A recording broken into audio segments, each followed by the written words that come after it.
What up, y'all? Welcome back to the Mic Check Podcast. This is T Word, the People's Champ, checking in on a little vicious Thursday. Got my co-host Q in the building with me. What up, though? What up? What's good, family? Not much, man. It's been a good weekend. Hope your weekend was good. But a lot of news popping off and a lot of things to discuss. So happy to get to it, man. Oh yeah, for sure. I put together a little whiteboard schedule for today. Typically we're going 30 minutes on these weekdays. However, we may give you guys an hour. If the conversation is flowing, we're gonna keep it popping. Give you a good 55 minutes or so, and then we'll get it moving and catch you all another day. That being said, I got a couple football topics here, and then quickly I want to go over some of the NBA stuff coming up. So skills competition. And we'll probably do a video on the actual all-star stuff. So I don't want to get too deep into that as far as the game and the players who were selected and give them their recognition. Obviously, that's a big deal to be selected as an NBA all-star, especially guys that are getting, number 8, number 10. That's a big deal. That being said, you got the dunk contest. And you're going to help me with this one. You're going to have to help me with this one. Okay. Man, I don't know these dudes. So we got Kenyon Martin Jr., Mac McClung, I'm sorry. Trey Murphy III, and Jericho Sims.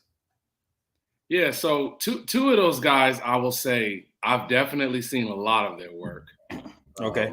When you talk about Kenyon Martin, you talk about really, I guess, 3 of them, because Jericho Sims, he played at Texas, and he's a high wire act. He plays for the Knicks now, and he's a decent player for them, and he'll be entertaining to watch, but the thing about him is that he's 6'10", so anybody over 6'8", the dunk doesn't look as nice, right? Because it's like, when he's so tall, your legs is almost barely off the floor, even if you jump real high. But the dude has some serious athletic ability, and he's one of those guys that could do the Dwight Howard dunks. He can do the dunks on a 12-foot rim. He can do the touch the top of the backboard. Dunks and stuff like that. So he's a guy who, will be impressive, but only to a certain point. Matt McClung is going to be a dark horse. Now, Matt McClung isn't even technically a full-time NBA player, but he became really, really well known, unfortunately, because he's a white dude that can dunk. So that's a unique thing, right? I mean, you don't see a lot of really hyper-athletic white guys in the league. But he has been a really, really athletic kid, played at Georgetown, from Virginia. He's bounced around the G League. He had a stint at the end of last season with the Lakers. And that's kind of how I got my introduction to him was, his highlights in high school. And then who was the first guy you said? Well, we had Kenyon Martin Jr., which Kenyon Martin Jr. Kenyon Martin Jr. is not far from the tree as far as athletics goes. I assumed as much. His dad was really, really athletic, and he is really, really athletic. He's not as tall. He's actually about 6'6". So he's another guy who I think has a good chance to ooh and ah the crowd. And I guess the one thing that's kind of unfortunate is that I saw a graphic not too long ago online of the 4 guys that quote unquote NBA fans would like to see. The 4 guys they really want to see is Aaron Gordon, Zach LaVine, Zion Williamson, and Ja Morant. Those are the 4. Those are the 4 guys. Dudes ain't doing the contest. Do this dunk contest. Unfortunately, probably in the last 15 to 20 years, in my opinion, the high-end players have, for whatever reason, just decided that they didn't want to do the dunk contest. And I will say this. This is the only stain, in my opinion, LeBron's career. The only stain. He started this. He's the person that started it, unfortunately. I always wanted him to do the dunk contest. Anybody that knows me knows that I'm a huge LeBron fan. And even if he loses a dunk contest, he can always go back to I got 4 rings, I got 4 MVPs, I've been to this many finals, and it would not have hurt his legacy to lose a dunk contest to some lower or lesser known player. But he chose not to do it.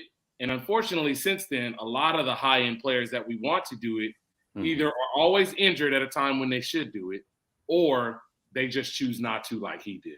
So Right. that's my thoughts on Yeah, it. that's probably one thing for sure.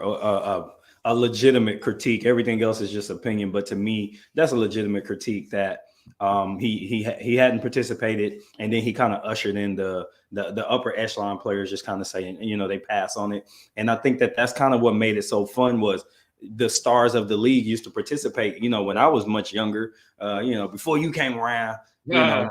Then I watched the dunk contest. I could remember seeing the stars of the league actually look forward to it, and there's a different era around the All-Star game activities. You really look forward to it. Now it's kind of like, that's why I set it up that way. Like, who are these guys? Like, if his name wasn't Kenyon Martin Jr., I literally would know nobody on the list. So other thing, and we can run through this pretty quick. So the 3-point contest this year, I got my whiteboard running. Dame Lillard, Jason Tatum. We've got Huter, Tyler Hero. We got a kid, Halliburton, Buddy Hield, Julius Randle, and Markkinen. I forget his first name. Them some shooters. Some shooters. So that's something I usually don't really watch a whole lot of the activities like when they're happening or whatever. But I feel like I might try to tune in and actually catch some of this, real time or whatever. And that sounds like a pretty dope lineup of people. Who do you favor in that? Who would you favor if you had to say who's going to be the two in the finals, I guess? Well, you always got to look at it, and anybody who's ever really watched the 3-point shootout before knows that guys who have a true jump shot, meaning guys who get a lot of elevation on their shot, are not really good for this contest. Reason why is having to jump and bound 25 times in a minute gets you tired over a certain period of time. And when the that's ever played on a decent level knows the higher you jump, the better your timing has to be in order to shoot the ball at the top of your release. And that just becomes more difficult the more tired you get. So if I had to say anybody at this point that I would favor as the number 1 seed, it's got to be Dame Lillard. It's got to be Dame. And the reason why is because Dame shoots the ball from range with ease. Dame isn't a guy who needs to jump very high to get his shot off. And Dame is probably a guy who I would say is the most prepared for this kind of stage because he's been a guy in the limelight with all of the eyes focused on him the most. Now, Jason Tatum last year in the finals really, really struggled with his shooting. Now, this is not the finals, obviously, but it is an all eyes on you situation because you're the only guy out there. It's 20,000. We lost Q real quick. So to touch on that till we get Q back, what I would say is that that elevation point is kind of key. You know what I mean? As in, you don't really think about those things when you look at the 3-point contest. You think of like who's the best shooter, like who has the best percentage, stuff like that. You don't always consider like the mechanics of it. And I mean, that's a jewel he dropped on y'all. All right, go ahead, pick it up where you left off, bro. Yeah, I'm sorry, my bad. My signal keeps going out. But anyway, I think the next best guy you're probably looking at in that contest is probably gonna be Huter. And Huter is a guy who's a pure shooter. I mean, he's just a sniper. He's a marksman. He's a guy that's out there every time he's out on the court. He's in that same mold as like a Kyle Korver. He's that kind of player. He has a little bit more athleticism than him, but he's a guy who has built his career on being a shooter. So if I had to pick the top 2 guys that I think have the best chance to win this contest, I'm going to say Dame, and the number 2 I'm going to say is Huter. Okay, Dame and Huter. All right, I'm gonna mark that on the board. All right, and then the other activities around the All-Star game, like I said, we'll talk about the game at another time. But skills competition. So if I'm not mistaken, Team Giannis won last year. The brothers. So you got Giannis, Thanasis, and Alex. They're going to be coming back to, I guess, defend their crown. The Team Jazz is going to be Clarkson. I don't know what this says on my board. But you got the Team Jazz led by Jordan Clarkson. And I think it's like Kessler and Scranton, something like that. Okay. And then for the rookies, we've got Ben Jr. I don't know, because I mean, I think the Jazz, I feel like I know how Jordan Clarkson plays. I feel like that will be a good representation of skills, give them a good chance to win. I thought that Team Giannis actually really eked their win out, if I'm not mistaken. Because I'm in my mind, I'm thinking this was 2 years ago, but this probably was last year. But I remember being a really narrow margin to win the little skills competition. So I don't really favor them because it was such a close win. Like I think it was like a second off or half a second off. I mean, ultimately, the skills competition, in my opinion, comes down to continuity, right? And having like a game plan going into it. And if you take it seriously, which I would assume that, the Antetokounmpo brothers will, they've won it before, they've been here before. I think they have a good chance. I don't know how much time the rookies are going to spend because they're all on different teams. They're probably only going to see each other the day before the event. Maybe 2 days before the event. Like today. And so it remains to be seen, how much time they're really going to get to spend on strategizing on who's going to shoot what, who's going to do what, and what everybody's skill set is. I think Giannis and his brothers know very well what works. And so I actually would favor them in that kind of a competition because I think they've had the most time to be able to practice that kind of stuff. They're probably around each other the most, know each other's games the best.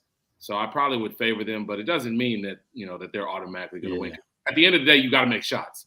If you can't make shots when the competition starts, then it doesn't matter how well you know each other and who's supposed to do what, because, it's a make or miss league in real life and in this kind of a situation in the skills competition as well.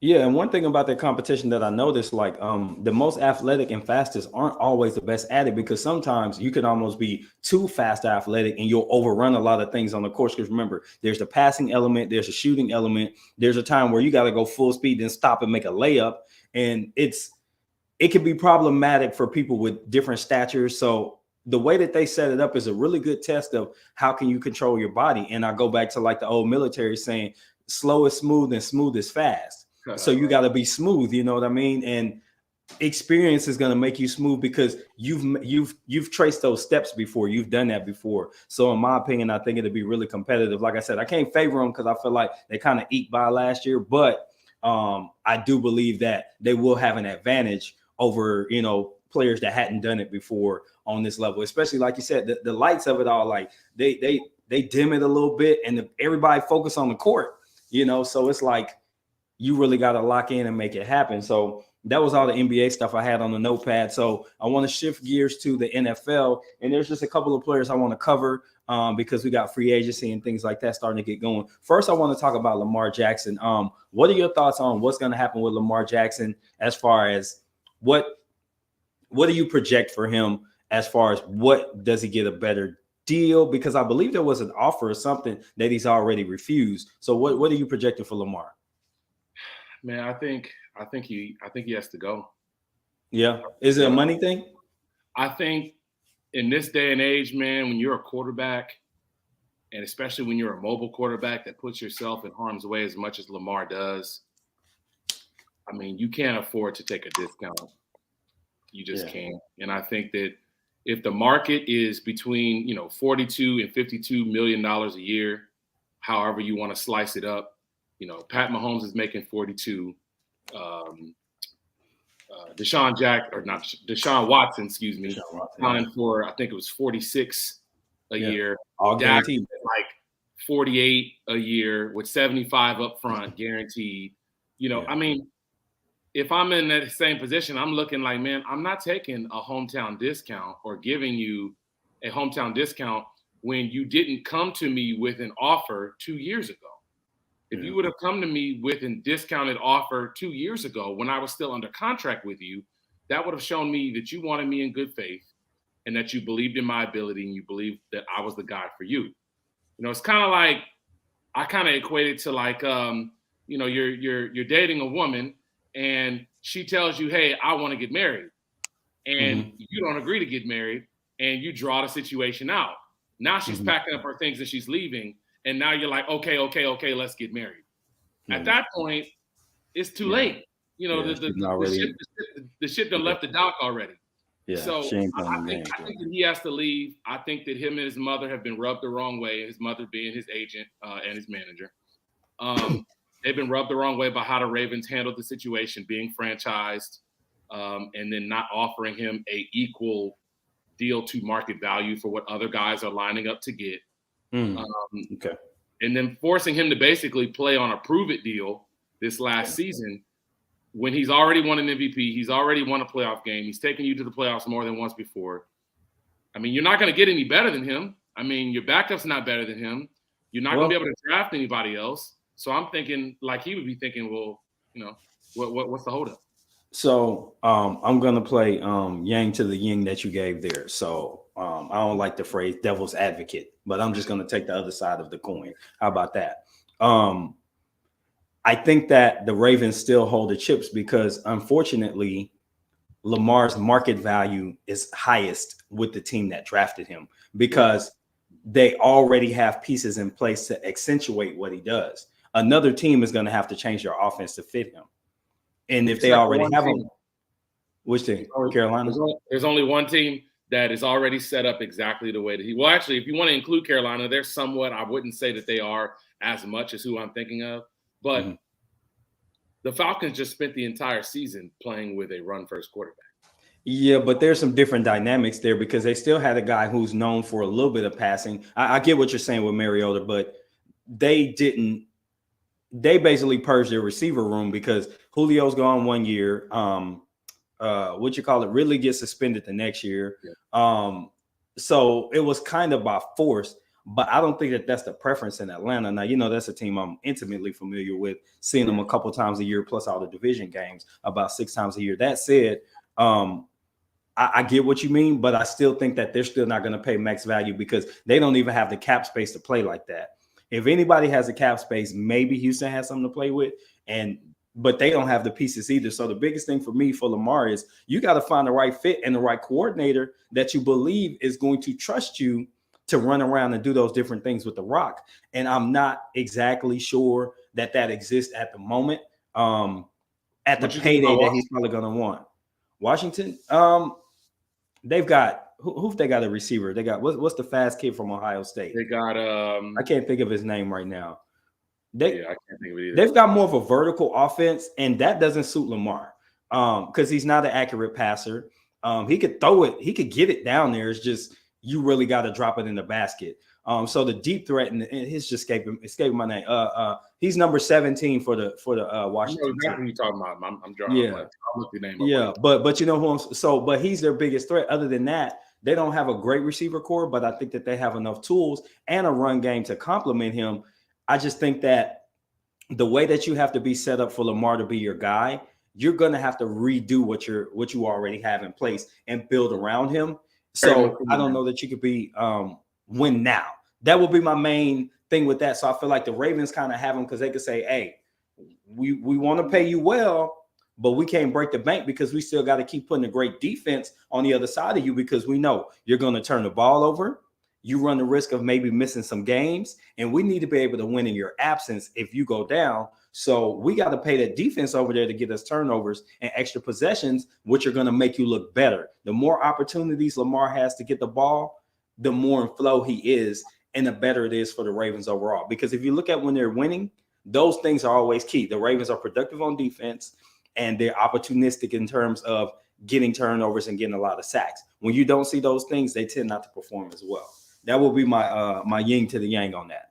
Yeah, I mean, you make a fair point, and I think that is probably how the Ravens have been looking at the situation, right, is preparing for the worst because they know that Lamar gets nicked, he gets dinged in games, based on his playing style. But unfortunately, I think when you're a player, right, who's in the situation he's in where he's had to play on, prove-it deals because he doesn't feel like he's getting the same market value as some other guys. I mean, if Dak can get what he got from the Cowboys, whether it's a good deal or not, I mean, Lamar is better than him. I think Lamar is better than him in every category you want to put it in my opinion. I think that better or more dynamic. I would say that he's better because the thing is like Dak is not. I would say that since Dak's rookie year, he hasn't been a better player.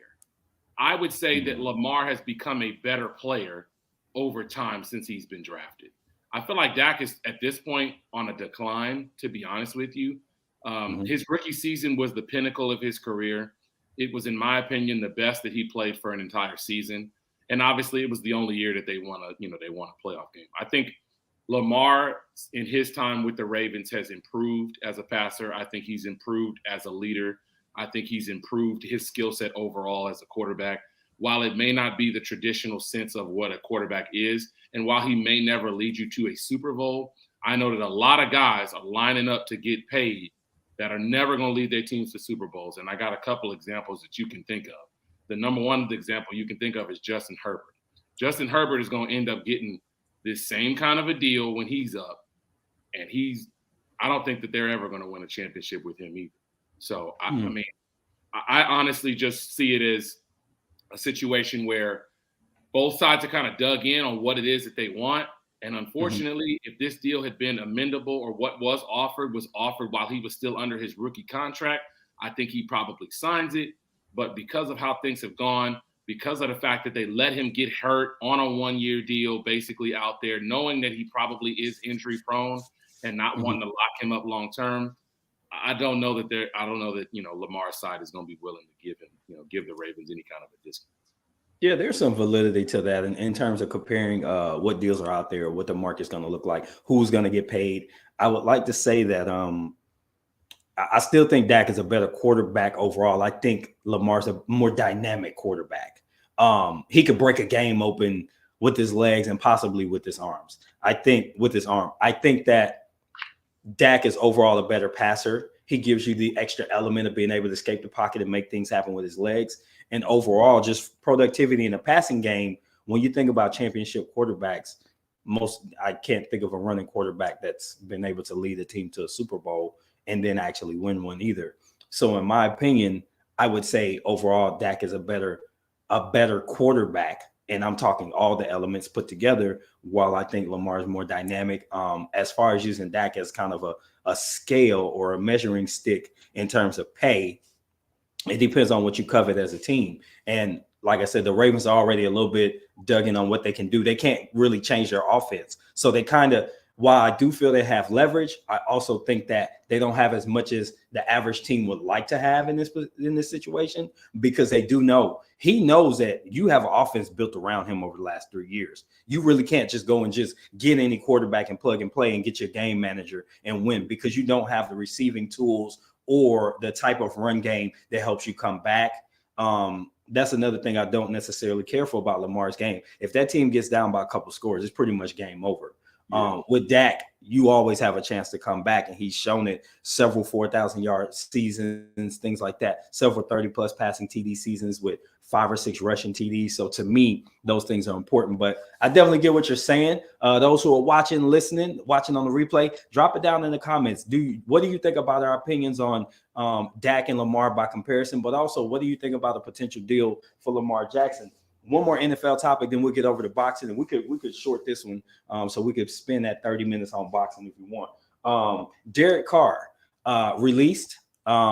He had a no trade clause, so rather than allow them to send him somewhere without his choosing, he played hardball and he got released. A lot of teams in the market for a quarterback, a guy that can throw from the pocket. He could be semi-dynamic when needed. He can scramble around and make plays happen with his legs. Even got injured doing so. That being said, I could think of a few places. I think the Falcons will be a place that should be looking. Tampa Bay. Hell, the NFC South. He should just go Carolina, Atlanta, Tampa, and then come to New Orleans, because we ain't letting your ass leave if you get to us anyway. Right. There's a lot more possibilities. Hell, he could go to Indianapolis. He could really just pick any team in the AFC or any NFC South except Jacksonville. And they probably pay him well. What do you think about the possibilities? And if you had to pick, where would you like to see him go? Man, I mean, Derek Carr is a guy who almost no one has anything bad to say about him, right? I mean, right. As a person, as a leader, as a guy in the community, he's a good guy all around. He's great for optics, right? Because the guy is, he's the quote unquote clean cut, first one in, last one to leave. You're never going to have any issues with him. So that already puts him in a frame that a lot of other guys don't have, right? When we talk about the Kyler Murrays, when we talk about, Deshaun Watson, when we talk about other guys that have had other off the field issues personnel issues. Carson Wentz comes to mind when you talk about not being able to create that, that leadership role and enhance it as a quarterback of your team. So he has none of those issues there. If I had to pick a place, now this may not necessarily be the place that he ends up. You mentioned one of them. I would love to see how he could fit in New Orleans. I think that would be a great place to go. A lot of weapons, a great defense, a great culture, a winnable division, most importantly, a place where he can do well. And arguably, if Tom Brady is indeed retired and is not going to be coming back, I think he's a shoe-in as the best quarterback in that division to start the season, no doubt about it. So he goes, whenever you're the number one quarterback in the division, typically that team finishes first or second if that team stays healthy, because ultimately that's what it comes down to is quarterback productivity. But I'm going to throw you a curveball, man, and I think this is a team that not a lot of people have been talking about for him, but I would love to see him on the Steelers. I think the Steelers are a place that has been in flux since Roethlisberger retired. Okay. I'm not convinced that Kenny Pickett is the guy.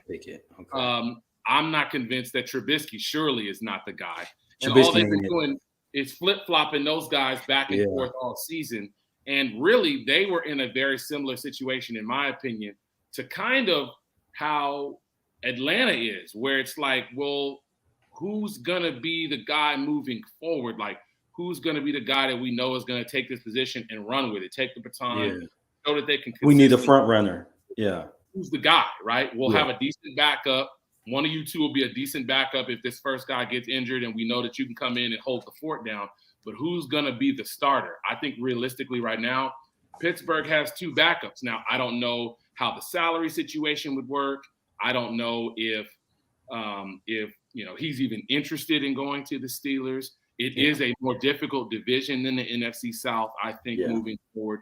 But as far as a culture, as far as a place where I think he can succeed by having weapons on the outside, a familiarity with that, I think that would be a great landing spot for him. That he could become a strong, I think the Steelers, if they have him, they can become a 10-6, what is it, 10-7 now, I should say. 10-7, 11-6 team with him on that team for sure. Yeah. I would say my rebuttal to that would be here's why. If I'm Derek Carr, I probably wouldn't go there unless they overpaid me. You're going to be twice against Joe Burrow, twice against Deshaun Watson. Both those teams have pretty good defenses and pass rushes. I don't want to get hit like that because I'm getting a little older. I'm in the cold weather half the season, and the season's a week longer. Right. In the cold. I don't know if I want to do that at that point in my career. The Southern teams just seem appealing, and not just because I'm saying I want him to go to the Saints. Atlanta's in the dome, so 9 games a year, probably 11, because you got two other, you got another dome team in there. You're playing in nice atmosphere, controlled atmosphere. You've got a couple of teams with weapons if you go to the South. If you go to Tampa, Godwin, Evans, you've got opportunities there in New Orleans. Olave, Shaheed, Hardy, maybe Michael Thomas, because I think that he's contingent on if they get Derek Carr. You go to Atlanta, they've got a little bit going. I mean, not Atlanta, Carolina. Just from a logistics standpoint, I don't know if I want to see the Ravens, Browns, and Bengals defense twice a year at this point in my career. Yeah, but, I mean, that's fair. An opportunity to be a starter, he could come in and take that job right away because he's going to be the best quarterback on the Steelers day one. I don't know if Pickett is it. I don't know if he's not it. But right now, if they showed up and they said, hey, we're doing an open competition for QB, Derek Carr, QB1 off top. Blows him out the water. I mean, all you have to do is look at the NFL Pro Bowl skills competition and know that the guy can sling it, right? If he has protection in time, he can get the ball and place it where it needs to be. He can be on time and on target. He's athletic enough to move in the pocket as well as outside of the pocket. He's a smart guy. He's a guy that's respected by all of the people that play with him. I've never heard one player, one coach, one executive have anything bad to say about him if their name is not John Gruden. So, I mean, in my opinion, I think he fits in with a lot of teams. And I think that's really what this conversation boils down to is that there's going to be a lot of suitors.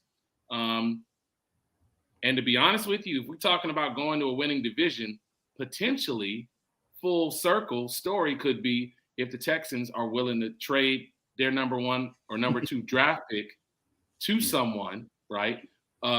Or if they want to use it in another way, because I guess he's a free agent now, so they wouldn't even have to trade it. Yeah, they just got to pay him. That to bring in whatever an additional need is and then sign him outright.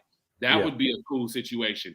Don't know that they're going to want to pass on a Bryce Young or a CJ Stroud for a 5-year quarterback potentially in Derek Carr, but it would be a cool story. It would get them headlines, and it certainly would get the thing that's most important. The ticket sales would go right back through the roof because you'd be seeing a lot car to car family full circle, right? The guy who started the franchise to his younger brother playing. That'd be an awesome story. Car to car. That would be pretty cool. And I would wonder, now that you said that, I would wonder if he might have a little bit of hesitance because he's like, bruh, I don't like what happened to my brother out here. He set sack records and all that stuff. But at the same time, he may feel like, you know what? I want to leave a mark with the Carr name in that building. Exactly. And we're going to clean that up. So he might be empowered by that. That's a really good point you brought up right there. I think that might deserve a video in itself. We may circle back to that because I want to get some more information together and just discuss the dynamics of where his brother was and what that would mean if he came back and what Houston would need to do to become the appealing place for him. Because that's another thing. Indoor stadium. They play a couple of teams. Division. Yeah, another division. Yeah, because you really got the other best quarterback in the division is Trevor Lawrence. Yeah, and they ain't no great team down there. They just backpedaled into the playoffs because nobody wanted to win the AFC South. So now I think we might circle back to that one. I'm gonna write that on the big board, and we might get a video on that for you guys because I feel like it's worth a deeper discussion on what might happen with Derek Carr and maybe try to narrow down some logical locations because right now it's kind of wide open. Whoever has the money. Let's go ahead and shift into boxing. So I got a couple things on the board, and if you got some topics, we'll get into those too. Quickly, I wanted to start the day with something fun, and I saw this on Twitter, and I don't know if you got to comment on it or not, but I saw a fantasy fight of the day by Adam's Boxing Show. Shout out to them. It was Sweet Pea Pernell Whitaker against Errol Spence Jr. at welterweight. Who wins and why? I did see your comment on that, and I mean, putting a weight on is almost unfair because skill for skill. Yeah. Sweet Pea is it, man. Sweet Pea is it. But at 147. Yeah, and that's the difference, right? That's really the difference. The only caveat, I guess, is that he did arguably, in a lot of people's mind, beat De La Hoya in his prime. He beat De La Hoya in his prime at 147 for the WBC championship that he should have been able to retain. He beat him. Everybody knows it. And there's that one famous clip, right, where De La Hoya switches southpaw and misses him for about 12 seconds at the very end of a round. And, the crowd is going crazy. The commentators are going crazy. But then you show it in slow-mo, and they show the replay right after that, and he didn't even touch him. So De La Hoya is not Errol Spence. But I think that is a good measuring stick for how he probably would fight against Errol Spence. Fair. I think eventually Errol would get to a point of cornering him and making it really difficult on him, but it just would depend on how long that takes. If that takes 8 rounds and Sweet Pea wins the first 7 of those 8 rounds, and he could, well then Errol might be up against it. He got to knock him out to win. Yeah. You might need to stop him. Yeah. But if he does it, before 6, then it's tough sledding for Sweet Pea.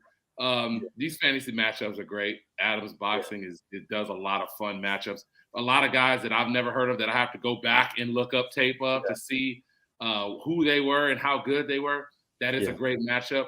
I think if I had to put a prediction on it, I think that Sweet Pea ekes a decision, but I can definitely see why people would favor Spence based on volume and size. Sure. So we are like-minded. I picked Errol because despite if anybody follows me on Twitter, go look at my header. It's Pernell Whitaker. It's been that way since we started this podcast because that was my favorite fighter. I fight southpaw because of Sweet Pea. That tells you how long I've been following boxing. His style, the way he moves, his body control, his defense without catching and parrying and blocking. It's just head movement and flexibility, just moving and dodging. And he did some fundamentally flawed things that, unlike some boxers in the heavier weight classes that it faded at the end, he really didn't fade in his ability to be agile. And here's my way that I see the fight going. Early on, it would hinge on whether or not Earl will remain calm or get frustrated with the movement to where he couldn't catch him. Because at some point, Earl's used to catching you, cornering you, and breaking your body down. Right. And that's the only way he's beating Sweepy. He got to break him down. He got to just physically take that naturally big welterweight frame and just put that weight on him and put that power on him over. But from round 4 on, he's got to be punishing Sweepy. Because like you said, if it gets to round 6, 7, 8, and you still trying to slow him down, you're not going to be able to pile up enough points without some type of knockdown or knockout or some type of robbery. But I do believe that at 147, just because Errol's so big, I would favor him. And that's hard because, you know, my favorite past fighter is Sweepy and my favorite current fighter is Errol Spence. And there's really been nobody in between. So this is hard for me to pick because I hate picking against my legend, but I would have to pick Errol at 147.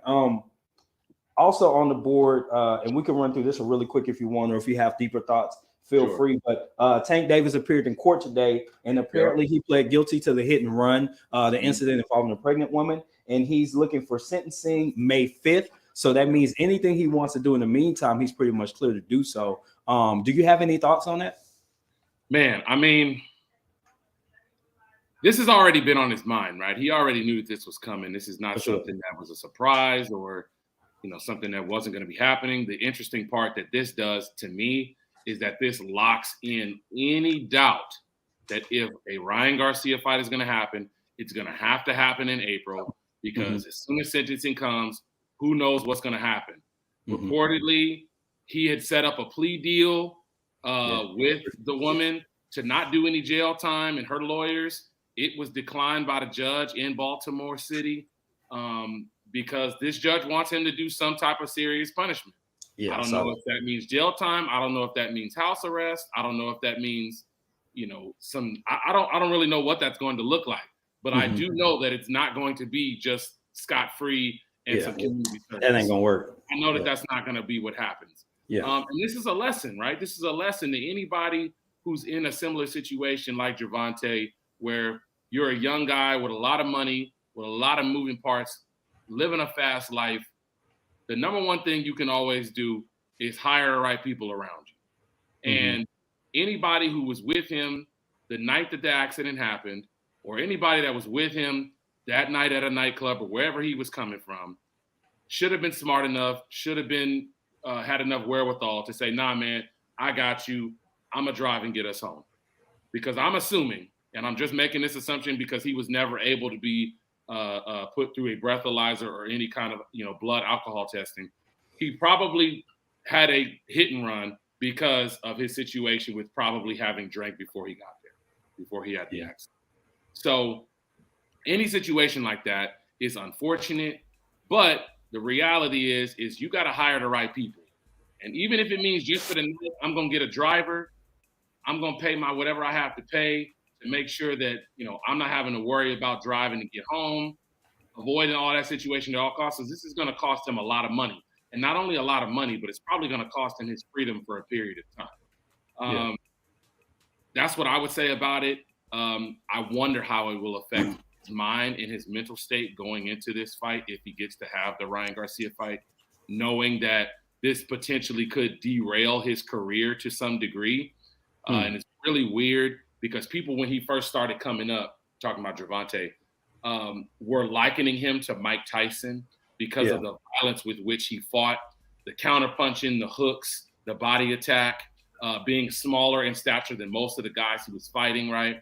Right. It looks like his career is following suit with what Mike Tyson dealt with unfortunately him having to go to jail for a serious amount of time. So definitely a similar career arc. I'm a little concerned that, you know, like they say, your past eventually catches up with you. And I feel like going forward, like the little incident that happened, the incident that happened in Florida, as more details have come out, it sounds like just a toxic relationship that he needs to separate from. And maybe that's what he's wanting to do. But he's got a child with her. That being said, I can say with honesty that I think he's actually making an attempt to get better. It's just eventually you pay for your sins, right? And I think that these things are just his sins coming to fruition, and he's got to deal with that. That being said, I think because he's gone to court, he's done with court dates for now. He can actually go into this fight and make it happen. He's been kind of lighthearted. Like, this dude knew he was walking on the plane and doing all that stuff and heel toeing and all that. So he seems to be carefree in terms of he's trying to stay in the bag to make it happen for the match. But I guess it's just a matter of, I don't know how seriously he's taking Ryan, because I don't think he takes him as seriously as a boxer as some others he's been in the ring with. But I think he understands the power. So he's still going to lock in and try to be the best version of himself for the fight. And then after that, maybe he'll express some worry. I don't know. We might see a nervous breakdown in the ring for all we know, because reality will set in like, oh, this fight is over. I have to deal with something legal, and I might have to sit myself down for a few months. So who knows how that's going to affect him. I think it probably won't affect him till after the fight, when it becomes like, I'm not going to be able to do anything else but deal with this case. And then he's got that whatever other the DV thing in Florida that's eventually going to have to be dealt with as well. So he's got a lot on his plate to consider, and we're going to see how it goes. Last thing I want to throw at you, I'm going to grab my phone charger, so I'm going to let you cook on this topic first. But Michelle Rivera was suspended because he had some basically some weight cutting substances in his body going into the Frank Martin fight. So he failed to sample. That being said, I want to get your thoughts. I'm going to throw it to you, and I'm going to get my charger real quick. You got it. Yeah, man. I think, unfortunately, for a lot of guys, when we talk about, performance enhancing drugs, it's been a serious problem in boxing for a long time. Unfortunately, I think at this point, because of the fact that it is so prevalent, and there's so many ways that people can cheat the system, people can rig their drug tests, people can, use other people's substance to cover up their drug tests. It's just a chronic problem in boxing, and not something that I'm necessarily surprised about. But a lot of these performance enhancing drugs seem to be coming from weight cutting agents, right? Whether you're talking about clenbuterol, whether you're talking about, the weight cutting agent that it looks like Michelle Rivera was using, in his failed drug test before his fight with Frank Martin. This really just tells you that these guys are cutting down the weights that they're not necessarily naturally able to make. If you're fighting at a weight where you have to use some type of additive or some type of specific supplements that are not just energy supplements, they're not just health supplements. If it's anything that's going to be something that helps you specifically lose weight, then what that really means is you need to move up. That's what it really means. Yeah. You don't need to be cutting yourself down to whatever weight you're continuing to try to make. Now, I understand from the fighter's perspective, right? 140 at this point is a devil's gauntlet with no paychecks. That's what 140 is. So there's a lot of guys right on the brim at 135 that probably should be at 140, but haven't moved up for various reasons, because the money's just not there. The fights are not there because of the political boundaries. And it just seems like there's a lot of issues getting the big fights to happen and getting people to recognize 140 as a money-making division, right? All the traditional weights seem to be the ones where people love to stay longer than they should. If you're talking about lightweight, if you're talking about welterweight, if you're talking about middleweight, if you're talking about light heavyweight, those are all weights where people are doing more and more and more to stay at those weights longer than they probably should, instead of moving up to the quote unquote new era weights when you're talking about super welterweight, super lightweight, super middleweight, things of that nature. It's unfortunate that this thing continues to happen, but I think ultimately, I know that it's a crazy situation and it's a crazy idea, but what are your thoughts on them just getting rid of drug testing entirely? I mean, it doesn't seem like there's serious penalties for guys who pop dirty. It doesn't seem like there's any consistent way to catch this kind of stuff. And it's just new ways for people to cheat every year. So what's your thoughts on them getting rid of it or entirely changing what kind of punishments need to be had for this kind of stuff? So I'm in the middle of what you're saying. I think you bring up a good point about what guys are doing to get their bodies in order to make these weights and stay at these weight classes, especially where it's often financially driven decisions, right? It's based on um, if I stay at lightweight, I got more opportunities to fight the Devin Haney's, the Shakurs, the Tank Davises, and they're going to bring in more money for me even if I lose. Or I go up to welterweight and I can fight Errol Spence and get a bag, or Terrence Crawford or whoever and get a bag. But at 140, I got to get in a hell fight with Regis or Gary Antoine or Josh Taylor and make a fraction of the money. It don't make sense to me. This dude's turning down 35% at 140 because they know 35% at 140 ain't the same as higher or lower. Now, that being said, as far as cutting weight, here's how I feel about it. If you're using a diuretic, you're doing more harm than good. And if you're doing it for too long, you're actually damaging yourself. If you choose to do that, feel free. If you got to use whatever diuretics or whatever, clenbuterol, whatever to melt yourself down to fit a weight class, you're not going to be feeling that great when you get in the ring. I can tell you that, because you're getting rid of the fluids that your body needs to function at 100%. So if you want to use diuretics, I don't have an issue with them using it to cut weight. My issue is steroids. And there's a big difference to me. One is going to enhance your performance. One can actually limit your performance, because if you're weight drained, you're going to be in a situation where you're leaving your power in the gym, because when you're on a diuretic, trust me, I've been there. You are nowhere near as strong as you could be if you could lose the weight naturally. I dropped probably 20 something pounds in a very short amount of time, but I had a diuretic that helped with a different medical condition. So it all helped. The weight like fell off. The next time I had to cut weight, I did it naturally and I felt way stronger.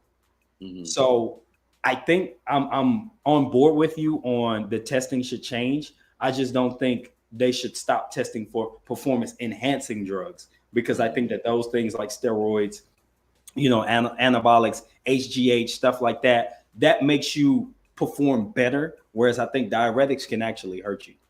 Okay. Yeah, the only reason I guess I suggest that is because, we've seen a lot of guys, right, in these situations where they, they don't perform any better because they took, a performance enhancing drug. Maybe their fitness was better.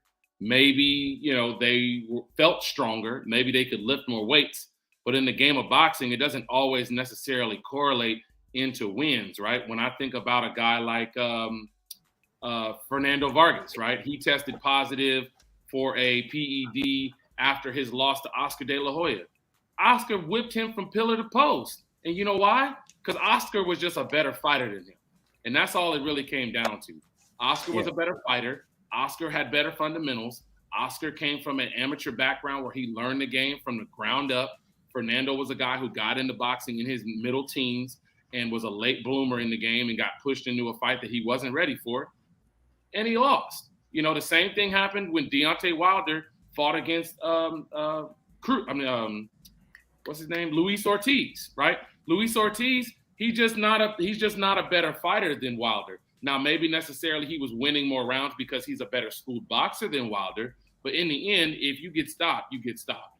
So obviously there's not necessarily any way that performance-enhancing drugs makes you a better skilled boxer. And performance-enhancing drugs obviously don't stop you from getting knocked out, because we've seen that on more than one occasion. Alexander Povetkin, he got knocked out by Anthony Joshua. Dillian White, he had a failed test and he got knocked out by Alexander Povetkin. So it doesn't necessarily mean that as a boxer you're going to be a better fighter. Maybe it means that you can train a little bit longer.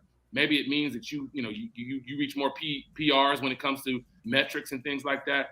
But in my opinion, there's so much rampant cheating in boxing, unfortunately now, and there's not enough ways to test it. I don't know that because we caught this guy, that's going to deter this guy. I just don't think that it's.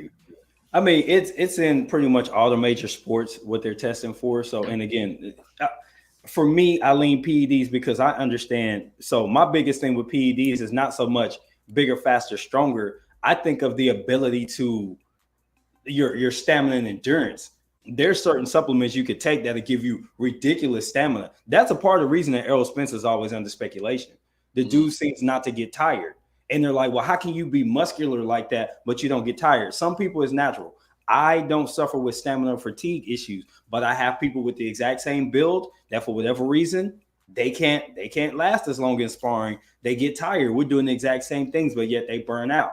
If that person was to get on the right training program and cycle on and off the right supplements, it's a good chance all of a sudden they can hang with me and they're just as strong in that 8th round as they were in the 1st round. So in my opinion, typically it's more about stamina and endurance when these guys are juicing. And I think that that's an unfair advantage. If you just don't have a gas tank and you don't want to do the road work and get better at using your lung capacity properly and being economic with your punches, you deserve to get your ass kicked, but you don't need medicine to help you get better.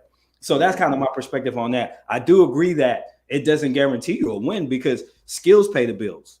And you could be as buff as you want to be. You can have all the stamina you want.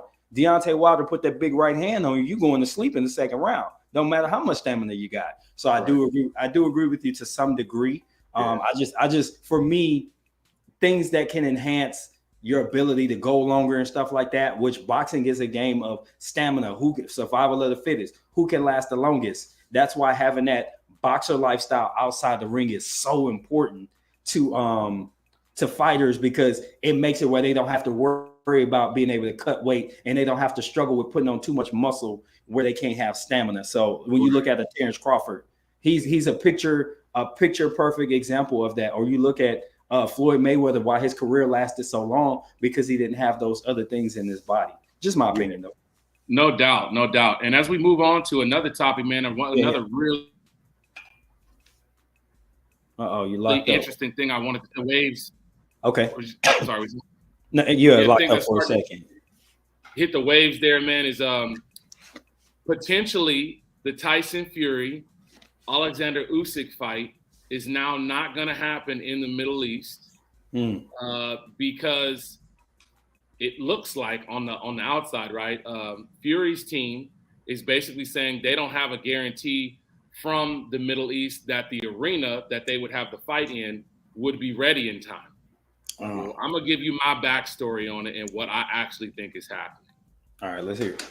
I think Fury has realized at this point that the money that they're going to make, while it is going to be more than if they fight the fight in the UK, right? Mm-hmm. I don't think that he's convinced that he can stop Usyk. I don't think he's convinced. And I think personally that he feels like there is a need for an additional advantage by fighting at home. Because in all of the fights, major fights that have happened in the Middle East, whether you're talking about Saudi Arabia, Dubai, UAE, anywhere in the Middle East, they've always delivered. They've always delivered. Whether you're talking about Anthony Joshua versus Usyk 2, whether you're talking about AJ versus Ruiz 2, whether you're talking about Bivol versus Zurdo Ramirez, all of the major fights that they've had there, they've done what they said they were going to do. Everybody got paid. Everybody went home happy. Everybody got what they were supposed to get. Now it looks like basically what's going to end up happening is they're going to try to do the fight in the UK at Wembley Stadium possibly. And now they're going to argue that Usyk shouldn't make a 50-50 split like he was going to get in the Middle East, because now he's fighting on someone else's home territory, and Fury is going to be the major draw and the reason that tickets sell in that region. Mm-hmm. What's your thoughts on all this moving around, man? And then ultimately, where do you think this fight lands, if it lands anywhere? So I actually talked about, Lefty came on yesterday. I did a midday live, and I talked to Lefty about it a little bit. And what we landed on was, I think it really just boils down to Tyson Fury trying to maximize his earning potential. And we kind of discussed where Usyk looking for 50-50. Tyson Fury would want it where he's sold out, where he has some advantages, but nothing to do with necessarily boxing. Just it puts him at an advantage that I know I'm going to be the draw here. They're going to be here to see me, so I want the lion's share. So it really just boils down to the dollars and not what happens in the ring, because in the ring, I just think that his ability to box and his size advantage, his obvious size advantage, I favor Fury in this fight. I favor him 2 out of 3 times pretty much, unless he just has a rough day. So I don't know. He doesn't seem like a guy who wouldn't be confident he could beat somebody. He stepped in there with, a massive puncher, and he felt comfortable fighting him 3 times. I don't know that part is what's stopping him. I think it's really just coming down to the money, and he wants to have the advantage of being the A side financially. And that's kind of what I boil it down to. I mean, you have a valid point about a boxer being confident or not being confident. I don't know if that's at play, in my opinion. Okay. Well, the reason why I bring that up is because it's kind of twofold, right? It's not necessarily just on Fury and his confidence level that he can win a fight and win a decision against Usyk. Because here's what I would say. I think the only thing that Fury, in my opinion, has over Usyk is size. Because I think that if you're talking about punch selection, if you're talking about fundamentals, if you're talking about footwork, if you're talking about pure boxing skill and ability, if you're talking about defense, I think that all of those things, in my opinion, they favor Usyk. Now, there is the other side of it, which is the platform part. Because this clear, if the fight happens in the Middle East, both guys are going to make more money fighting in the Middle East than they will fighting in London. That's just the brunt of it. They're going to make more money doing that. So to turn around and then try to have the fight in London where they're going to make less money, there's going to be less revenue made at the gate, there's going to be less money made from pay-per-view, it only leads me to one thing. And that's that I also think that the people that don't want the fight to go to Saudi is because it seems like what's going to happen is that Saudi's going to buy the fight. They're going to buy it outright, and then they're going to flip it and resell it to whoever wants to pay to have the fight on their networks. And it seems like Fury and Frank Warren and Bob Arum don't want to have to bid to get the fight. They would rather just do the fight for less money in the UK where they can host it, they can put it on their network without it going to open market, which is what a lot of these fights in the Middle East end up doing. The Middle East says, we'll pay Fury and the production team and the promoters X number of dollars. We'll pay Usyk X number of dollars. We'll host the fight. We'll sell those rights to whoever. That's the same way that AJ versus Usyk ended up back on Sky Sports right after AJ had already signed a deal with DAZN. Yeah, I think that that's a huge part of the reason as well, because Fury's not going to be able to be on the host network. Yes, he's going to be the A side, but he's not going to have a home field advantage. So I think that that has a huge part to play in why it now seems like they're trying to make an excuse not to have the fight where it makes more money for both fighters. Because why would you not want that money? Yeah, I mean, and then it kind of boils down to the splits in that part too. Like I said, he's trying to have the bigger split because for his side, he's going to make as much or close to or some permutation of, if I'm taking a bigger split and I get to have it here, then I get all these other things for my partners in business. I think, like you said, it's boiling down to his partners in the fight as well, not just necessarily what is going to be in the ring. Drew says, how you take less money from the Saudi and then want 50-50? And then he followed that up with, Fury has no athletic or actual boxing advantage over Usyk. It's just a size advantage. I don't know that he necessarily has to have an advantage in any particular skill, but I think that the combination of things makes a difference. So when you have somebody who's figured out how to become a fairly big puncher, somebody who can box, he can put combinations together. I haven't really seen him in a position where I've seen his defense truly tested over the last 5 years or so, 4 years or so. But that doesn't mean that he can't be defensive as necessary. That doesn't mean he can't use certain physical tools to offset what Usyk brings to the table. So again, I do favor him in the fight, but I don't have it as a blowout. If they went 3 times, I favor him 2 out of 3. I just think that over time, he can use certain tools that will actually give him an advantage over Usyk, but not necessarily skills. So tools and skills are 2 different things. Tools are your ability to use your physical stature to lean on him, wear him down, eventually catch him with something, versus just you're going to box his head off for 12 rounds. I just don't see that, though. Yeah. I mean, to me, it's unfortunate because now with the way that they're moving, when we talk about the Fury side of things, there always seems to be an issue, right?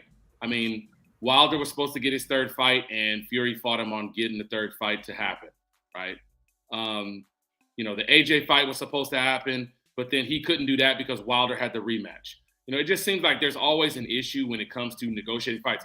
Fury's fight with Dillian White, that took 2.5 years for him to finally get just volunteer and fight the WBC mandatory. Mauricio's not going to mandate it. I'm going to just go ahead and fight him because everybody's been saying that I'm ducking this dude and I don't want to fight him and yada, yada, yada. Yeah.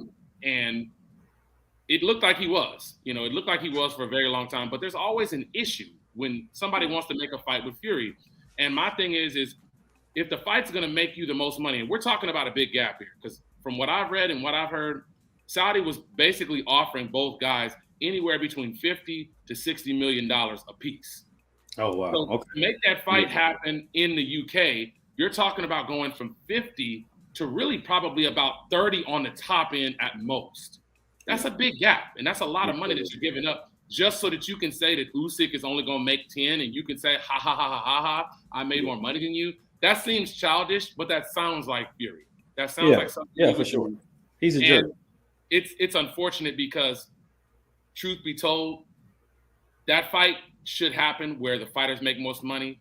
The promoters are getting in the way and paying the fighters less money now if the fight happens in London because of the fact that they just want to keep it on their own network so that they can sell it as a pay-per-view. But I'm going to let people in on something. Hey, Bob, not that many people are going to buy that pay-per-view here in the U.S. Yeah. I'm sorry. It's a great fight. I'm going to watch it. T's going to watch it. Drew's going to watch it. All of the pure boxing fans that pretty much buy all of the major stuff here in the U.S., that 200 to 300,000 people might buy the fight, maybe. But guess what?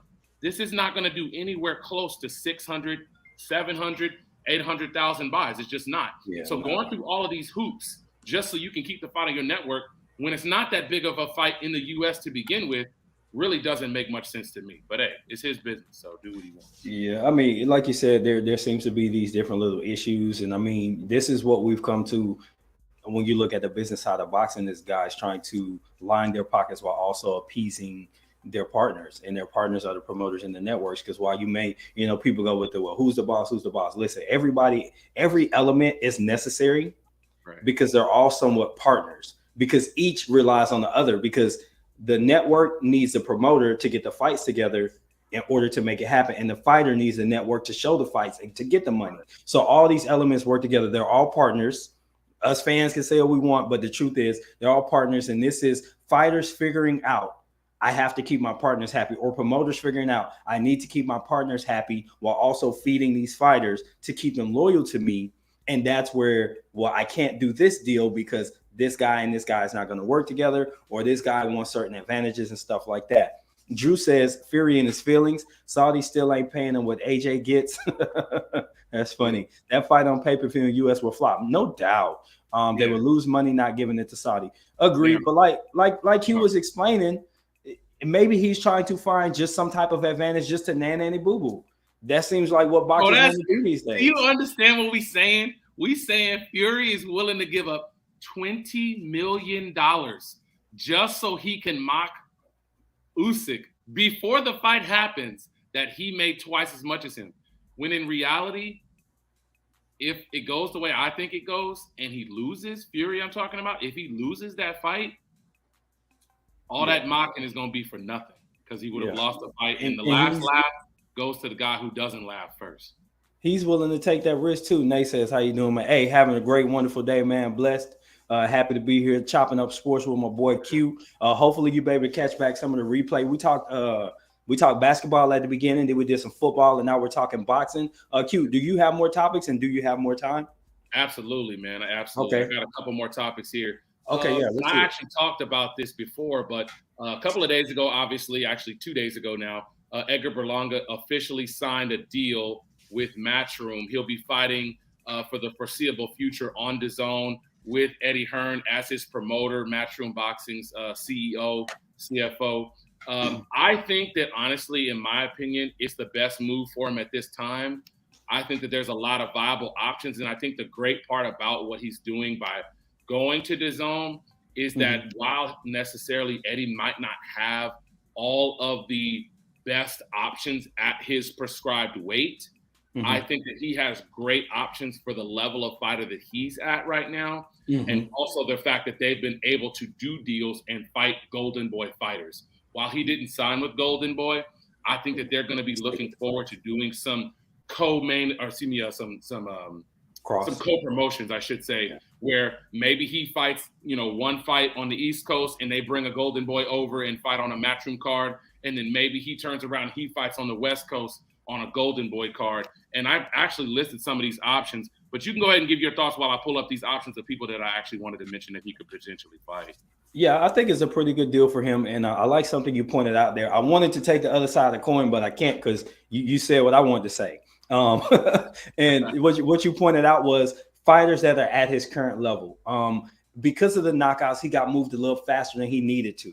And because of that, I think that he got a heightened sense of who he was. And when he got into deeper waters with dudes that were not just going to just fall down and just step out of the way, it was kind of a good thing for him to part ways with ESPN because there's a reputation already built with Top Rank. I mean, with that promotion, it's time for you to go and reset. And now it's okay for you to take a step back in competition and fight guys that are going to help you improve while not necessarily putting you in danger of maybe losing your O right now. Not that that matters to me, but he seems like somebody that's going to covet that O as long as possible. And because of that, I think he's going to fight competition that isn't the upper echelon. He could get some domestic level fighters and maybe go overseas and get a couple fights in too and raise his profile in a different environment where some of the pressure's not there. He could get some really good fights with some guys that aren't mainstream and rebuild his confidence and rebuild his reputation on being a good fighter versus being some type of KO artist or some type of sensational knockout guy. That's my opinion. I think it's a good move for him. I was curious where he would go. I think it's smart that he didn't necessarily go somewhere where he's in-house with a whole bunch of just killers because you're jumping from the fire into the frying pan. It's still freaking hot. Right. No doubt, man. And really, I think, these are my thoughts, and I put it out here earlier. If I can add this real quick. You guys can see my tweet there if you can see it pretty clearly there. These are some of the options that I mentioned that I thought would be great for him. Said Berlanga has many fights ahead of him. Some of the ones that he's going to lose and some of these he's going to win, but I look forward to him because he's a ticket seller and he's an exciting fighter. At 168, obviously they're pinning him towards eventually having a Canelo Alvarez fight, which obviously I think at any point of his career he probably loses just because of the skill difference. But you talk about fun fights with Munguia, Ryder, Ali Akhmedov, Bektamir Melikuziev, and Gabe Rosado. All of those fights are exciting fights and fights that people will look forward to and people will come out to see. If he eventually, which he probably will, end up moving to 175, you're talking about fun fights that you can have with, Zurdo Ramirez, Callum Smith, Joshua Buatsi, Lyndon Arthur, Fanlong Mang, Ricard Bolotniks, and even a little internet beat that he has going right now with Steven Nelson. Steven Nelson is a guy that's vocally called him out on more than one occasion, even back to their top-ranked days. Steven Nelson is a promotional free agent right now, fighting on a lot of, Terrence Crawford's undercards on BLK Prime, but we know that they don't have exclusive deals with any of their fighters, that are associated with Terrence Crawford. So those are all fights that are viable for him. I think that realistically, all of those fights can be made, and for the reasons that we just mentioned. And I think that if he has all those fights, bro, that's a hell of a career, even if he doesn't win a world title. If he has half of those fights that were listed, that's a great career. That's a fun guy. And maybe he becomes a Gabe Rosado. Maybe he becomes a gatekeeper at 168. Maybe he becomes a gatekeeper at 175. Listen, man, the lifeblood of boxing ultimately comes down to having levels and knowing the level that you're at and being used eventually as a gauge for other prospects. At some point, he needs a trench guy. If he doesn't win a world title, he's going to be a measuring stick. And there's nothing wrong with that. You're going to make good money. You're going to have a lot of fans. You're going to have a lot of fan support. Very similar to Derek Chisora. Derek Chisora is a guy who has lost a lot of fights, but guess what? People come out and see him because why? Because they know he's going to bring it. He's exciting to watch. And you never know. He might get lucky and get a knockout. He had a really close fight with Dillian White the first time around. He had a really big knockout against Carlos Takam that kind of restarted his career back in like 2019, I believe it was. So, you can't sleep on a guy like that. But at this point, those are the fights I'd like to see him have now that he's with Eddie. Yeah, those are all reasonable opportunities for him. And I think some of it is build up stuff. Some of it is cash out stuff, like you said. And then if you become a real tough gatekeeper or fringe contender where you're getting, domestic level belt type of stuff, hey, whatever it is, I I never projected him as like a mega star in the sport to begin with. So if he can get to that level and have a fairly lengthy career and make some good money, hey man, go and do it, especially if you enjoy boxing. Get to some of these comments. Nate says, I don't think Fury care much about money anymore. He may not, but if I'm getting in there getting punched in the face, I care about my damn money. Hey, before you move on to the next one, let me let you in on something, Nate. I gotta be real, bro. He may not care about $1, $2, $3, $4 million, but we're not talking about $1, $2, $3, $4 million. We talking about him volunteering to take a $20 million pay cut. Does the man have a lot of money? I'm sure he does. But guess what people with a lot of money love? More money. More money. More money. So I feel you. He might be willing to sacrifice if it was a small pay cut, if it was to keep him busy. You know, if it was a fight that was going to be in between a bigger fight he might have moving forward. But I can't imagine that he was willingly going to go ahead and take a $20 million pay cut. It sounds like he is, though, but I'm shocked. Yeah. I think it's just trying to appease partners. All right. So Drew says, Tank pled guilty. How can they expect this fight with Ryan to be a pop culture crossover fight with mainstream media like ESPN and CNN reporters not asking domestic violence questions? I don't know if they can expect him not to ask, but I think he needs a canned response. Yeah, he needs a canned response. It's in litigation. I can't talk about that. Yeah, they let everybody else get away with it, so they can let him get away with it. I think ultimately it'll come down to how mentally strong Tank can be dealing with this, because Drew is right. They're going to ask him. They're going to say, how has this derailed, your training camp? Did you have to move your training camp? Did you have to make any adjustments for the case that you're going to be facing? They're going to ask all the questions. He's going to be prepared probably by, a PR team to have a specific answer that he can give, something very similar to what T is talking about. But that doesn't mean that it's not going to affect him up here, right? That doesn't mean that it may not distract him. T doesn't think that it's going to affect him because he knows that it's going to happen after the fight date that's been proposed. I'm more leaning on the mindset that it may not, but it might, just because going into this fight, potentially it could be my last. I don't know for sure. I don't know what Baltimore's policy is on hit and runs. I don't know if the woman is going to, bring up serious injuries. If she was seriously injured, I haven't read anything like that. But him pleading guilty already tells me that he's trying to get as light of a sentence as possible, because he's not even trying to oppose the ruling of what's being kind of presented against him. So it'll be interesting to see. The one main thing everybody has to keep in mind, he had a deal set up with the DA. The DA presented the deal to the judge that's presiding over his case, and they turned it down.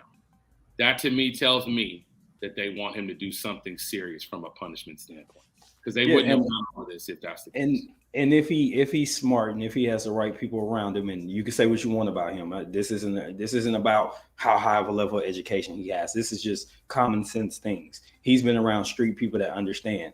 You have to pay for attorneys. You have to pay for people that are going to go in rooms that you can't get into and make smart decisions for you when your back is against the wall. What I will believe is the thing that happens in this situation is that if he's already decided to go ahead and plead guilty, he tried to do a deal that didn't work. Okay, well, I'm going to plead guilty on these grounds. People don't just plead guilty just because. So he's already given something because he's expecting something in return. Like you said, to allude to something you were saying about there's some expectation already in place. He knows what potentially is there, but more than likely the plea was sent in with, I'm going to plead guilty, but I need to know you're either going to drop something when you give my sentencing, or you're going to reduce something and give me the minimum penalty, which is, and it might be a range anywhere from a year, 6 months to a year in jail to 5 years probation or something like that. So I'm kind of thinking that's where things are going to go. If he has that in the back of his mind, that this is the worst case scenario, Gervonta, you plead guilty. This is what they've agreed to by accepting your plea. They're not going to give you more than 2 years. You'll be out in 8 months. That's how long your career is on hold.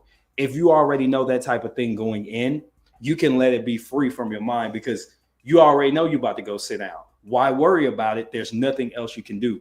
That's kind of my mindset on why I don't think it's going to impact his ability to be competitive against Ryan. And think about it, right before Hector, even though I know it's maybe some consider a lighter touch than Ryan, I don't.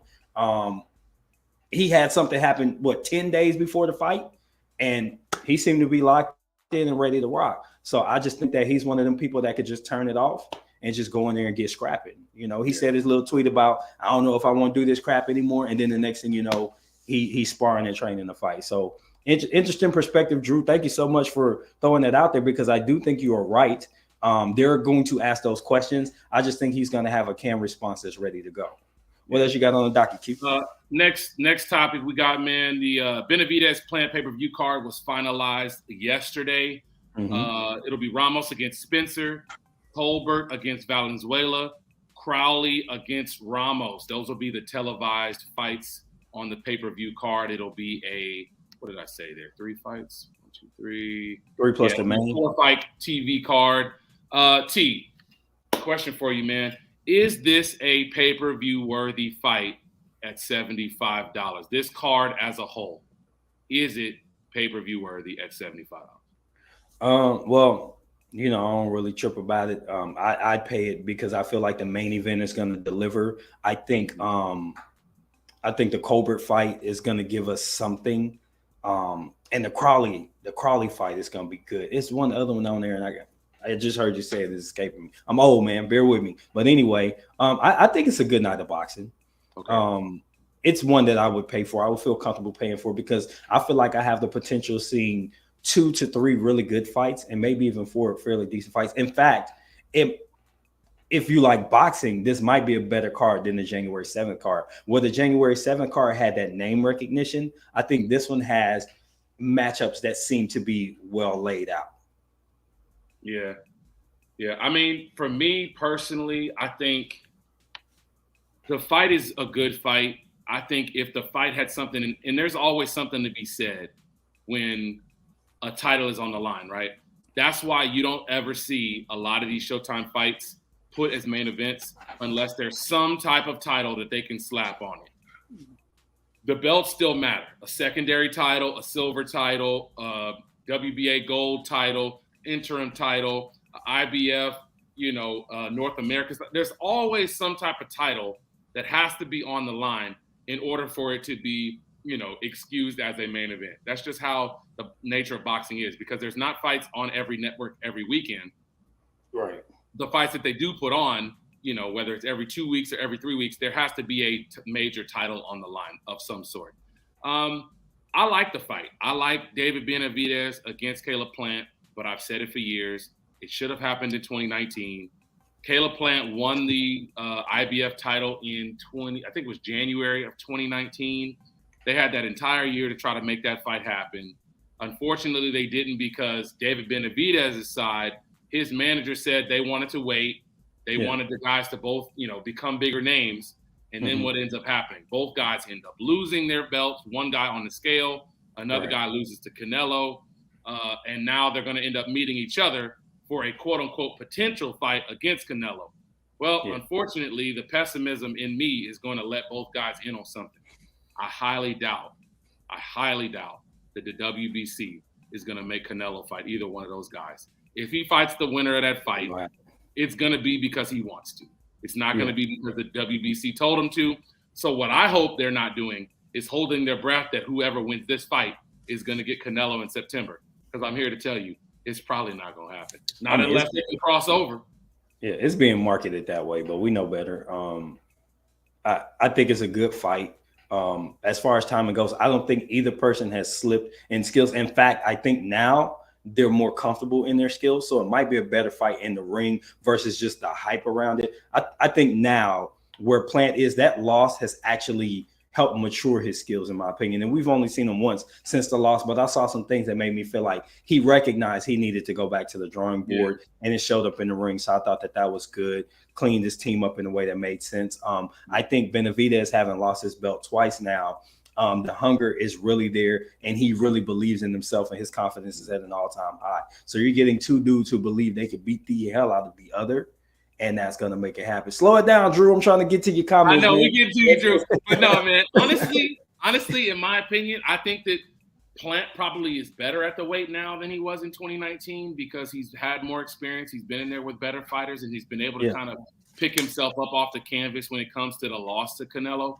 But I think it went the other way for David at 168 because, in my opinion, I mean, I don't know how David is still doing that, but I don't know how he's still making 168. He never looks good on the scale. He made the weight pretty well in his last fight. I think he made it like a pound under intentionally just to prove that he can still make the weight. But that doesn't mean that he's making the weight well and he's feeling the best that he should. I mean, the dude is, he's a big guy. He just is. That weighs less than muscle though.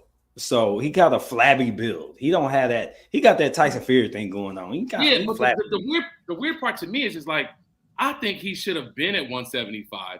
And I think that this is going to be the fight where it shows up and it catches up to him, because I think making that cut back down again for a fight that's probably going to be really hard, it's really going to test his conditioning, because he's going to be fighting a mover. He's going to be fighting a guy that is a pure boxer that plays safety first, that has a safety first mindset, and is going to be moving around the ring. They already had to agree to give a bigger ring to start with. If y'all remembered, a couple of months ago, they moved it from a 20 by 20 foot ring to a 22 by 22 foot ring. Same thing that Billy Joe Saunders did when he had his fight with Canelo. I don't think that this is going to go well for David, because I think that weight cut, and I think the fact that he's going to have to do more chasing is going to play into Caleb's hands more so than people are giving credit. Yeah, I'm interested what the gas tank is going to be like late in the fight. Let's get to some of Drew's comments. Drew says, is this really a super fight that Brad Pitt and Tom Brady and people of that status will show up? Ryan and Tank. Is that what makes it a super fight? Yeah, that's all that makes it a super fight, because they ain't fight for nothing else but money. Well, I guess his question there is, are they going to show up? Like, is this fight going to be super enough that those kinds of people will be at the fight? What do you think? I think they're going to draw a different. It may not be the old guard in terms of celebrities. It's going to be the pop culture guard. Rappers. So it's going to be your Baby Spice. No, what's the name? Ice Spice and your Blue Faces, and it's gonna be like the Baby and Lil Baby, like them kind of people. Okay. Does Denzel go to that fight? Yeah, Denzel gonna go, but he supports the sport. There? Yeah, he supports the sport though. He's a boxing fan. He's been a boxing fan. That's like him. Dame gonna be there. Like it's certain dudes. Him and Ryan are boys, which is gonna be interesting because he likes Gervonta too. But him and Ryan got that Gatorade partnership, so it's gonna be interesting to see. I think he gonna be loyal though. He gonna be loyal. That Benavidez versus Plant card is better. I pay 40, but 80 I want on principle. Understand, man. Hey, you earn your money. I respect anybody that says too rich for my blood or I'm not willing to pay. I get it. To each their own. I don't say anything about somebody that chooses not to drop 75 on the fight. That's the perfect fight, in my opinion, to share with your buddies and to try to make sure that you can figure out how to pool that, because I don't think it's bad enough for me. Like, for example, I watch a lot of fights here at home with my wife. That's not a fight I'm going to buy if it's just me and her. I'm just not going to do that. I'll go to a bar and watch it. I'll split it with somebody. I'll pay a little $10, $15 cover charge to go somewhere and watch it. Even when I can't hear the commentary, that's the one thing I hate about going out to watch fights is they usually don't have the audio on. So, but that's not something I'm feeling urgently to spend my $75 to $80 on. You got to put three boxing dudes in your circle so y'all all can in your area. You just need 3. That's 20 apiece. Right. Then y'all can get all the fights. And sometimes it's only 15 apiece if it's on DAZN or ESPN. Right. So you got some options there. That's how you could get that done. Drew says Mexicans for Plant. That Ecuadorian is going down. I can't with you, man.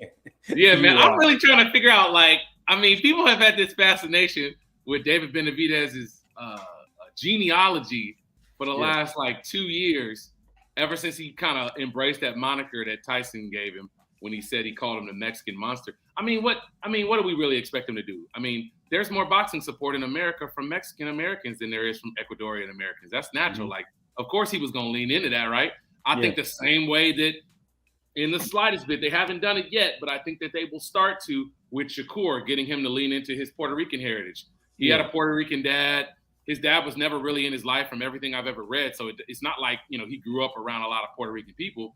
But if it sells you tickets in New Jersey and New York City, guess what? You're going to come out with a Puerto Rican flag. He is Puerto Rican. If he could bring him out, it'll be on his trunks or something, or he'll at least one fight a year honor that part of his heritage and make it a thing. Like I don't Puerto Rican Day weekend, something. Yeah, do something that's gonna tie into that. They let Jamal sit on the WBC belt for 600 days. They won't make Canelo do anything now. Agreed. Mauricio shown running with a new Canelo hat each live. Yeah, I mean, dude, the WBC can't be taken seriously.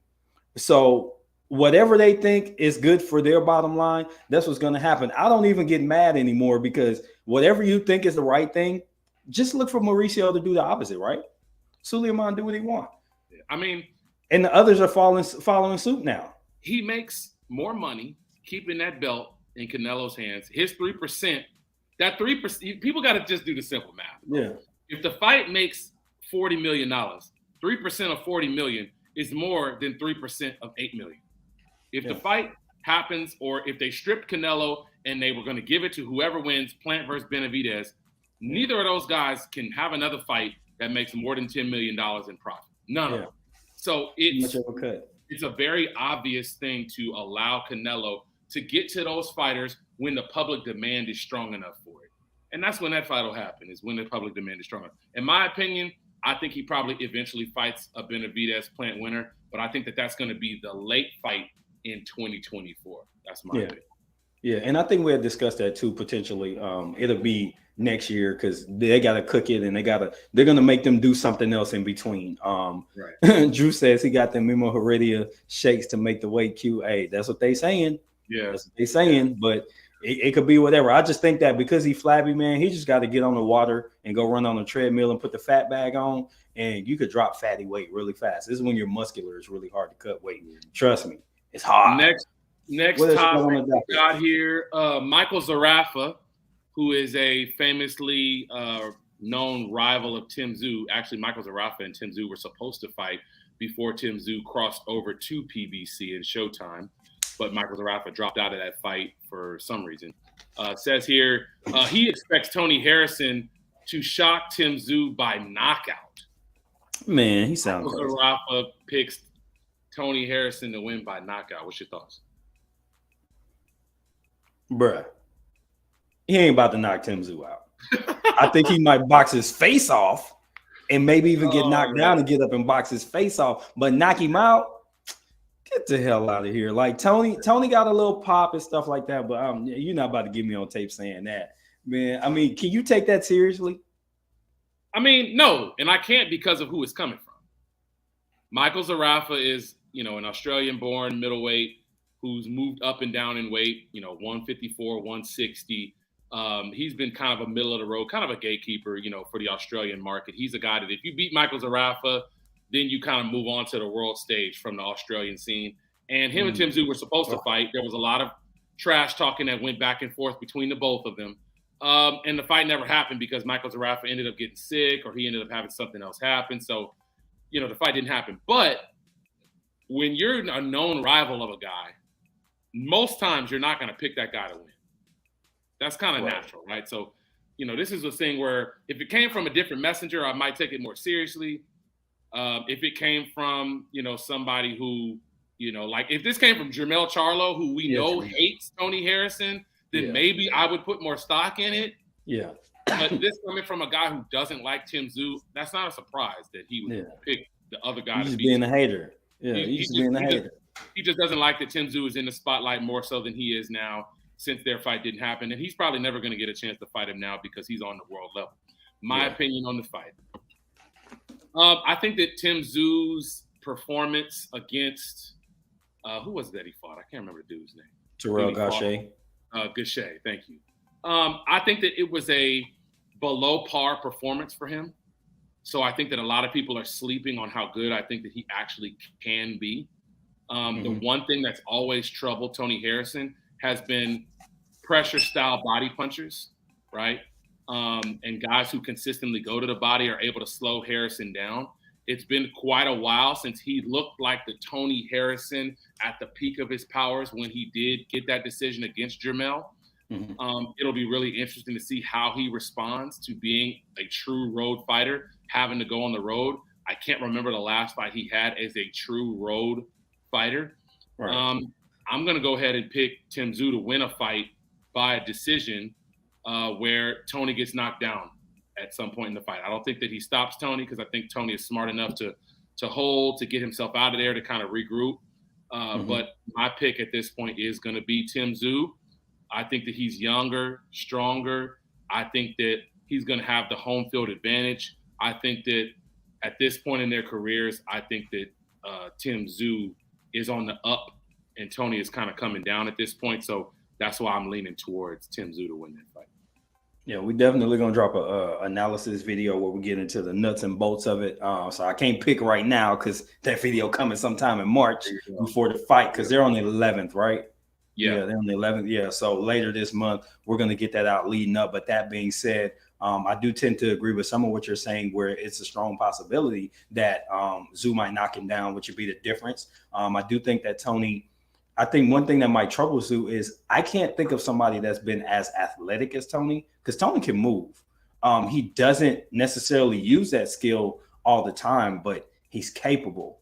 And I think that might cause some trouble for Tim Tszyu. But I think that there's some tools that Tim Tszyu will use to offset some of that. Like you said, a consistent body puncher.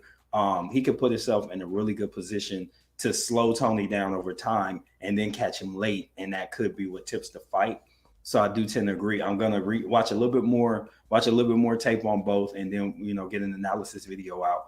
But I could definitely see the outcome that you're predicting, because you pick something that is there for each fighter. You know what I mean? So I think it's gonna be a good fight, though. I think people will be pleasantly surprised that these two dudes are going to put on a good fight. And I don't think there's any hate or anything. Like he's been having fun in the press conference. Like he's excited about the opportunity. Obviously, he might be looking a little bit ahead, like, hey, if I can do this right, I get back to Jamel and get a shot at them belts, and get the rubber match. But I think Tim Tszyu is like, well, I'm not going to let you cut over me because you had 2 shots at that dude, and now it's my turn, and I want to cash in all my chips. So I think both are going to come in with enough motivation to make it a really good fight for fans. It's going to be really fan friendly.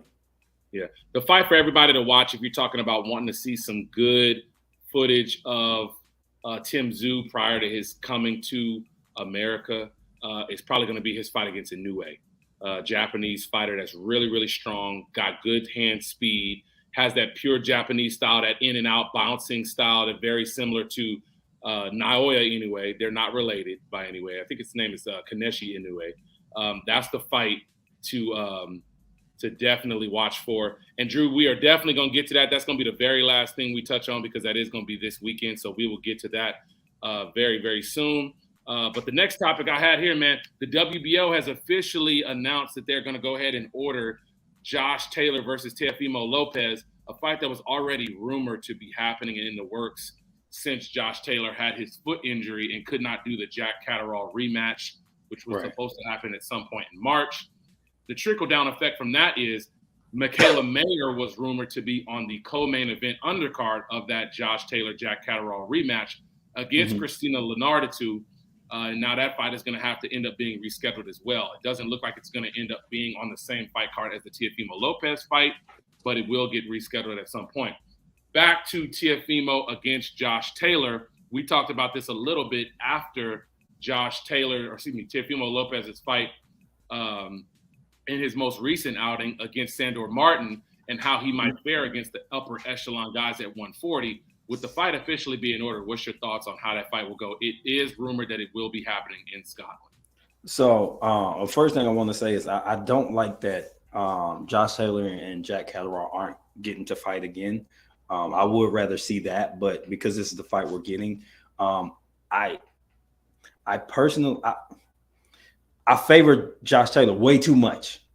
I think everything that he brings to the table in terms of his skill set, what he's going to be able to do, he's already really comfortable at the weight.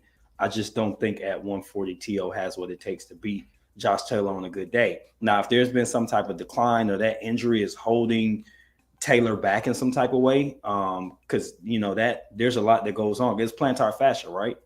Yeah, he has a plantar fascia there.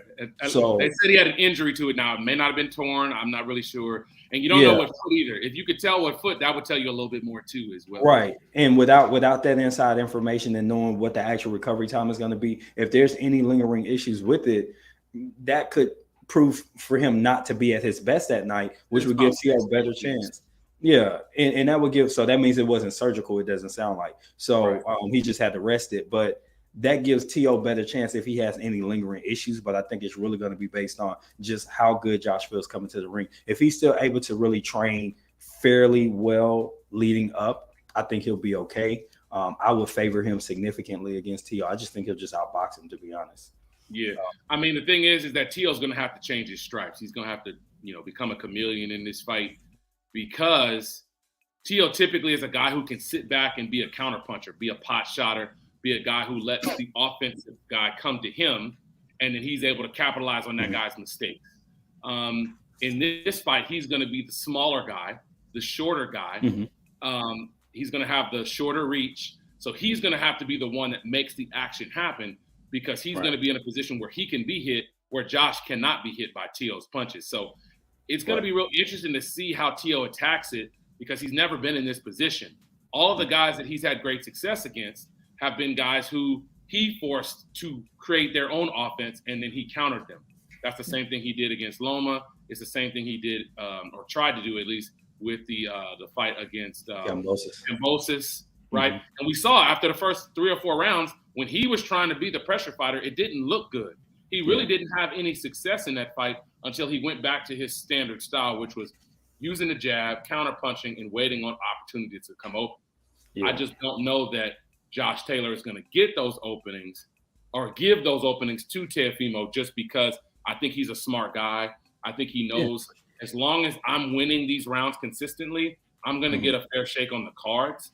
They're not going to screw me in this situation out of a win if I definitely have won these rounds. So I think he's going to have a safety first fight, and it's going to be all on T.O. to try to make something happen.